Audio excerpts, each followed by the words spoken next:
মানুষ ছিলেন না, বরং মহারানা প্রতাপের অনন্য ঘোড়া ছিলেন। এটা ছিল চেতক।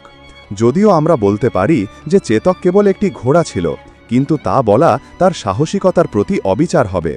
চেতক এমন কিছু করেছিলেন যা ইতিহাসের পাতায় এখনও স্বর্ণাক্ষরে লেখা আছে। এই কারণেই শ্যামনারায়ণ পাণ্ডের মতো একজন মহান কবি তিনি তার প্রশংসায় এই লাইনগুলোও লিখেছেন। রণবীর দৌড়ে বেড়াতে দৌড়াতে চেতক হয়ে ওঠেন।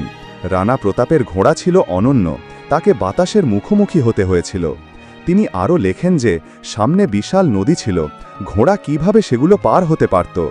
রানা ভেবেছিল চেতক এই দিকে, কিন্তু চেতক অন্য দিকে। আজকের ভিডিওতে মহারানার এই অনুগত ঘোড়া সম্পর্কে জেনে নেওয়া যাক। যদি আমরা শুরু থেকেই জানি, তাহলে গল্পটি শুরু হয় যখন গুজরাতের প্রখর রোদে মরুভূমির সমভূমি থেকে একটি ঘোড়া এসেছিল। বণিক মহারানা প্রতাপের দরবারে এলেন। তার 3টি অনন্য কাঠিয়াবাড়ি জাতের ঘোড়া ছিল, যেগুলোর নাম তিনি রেখেছিলেন চেতক, ত্রাতক এবং আতক।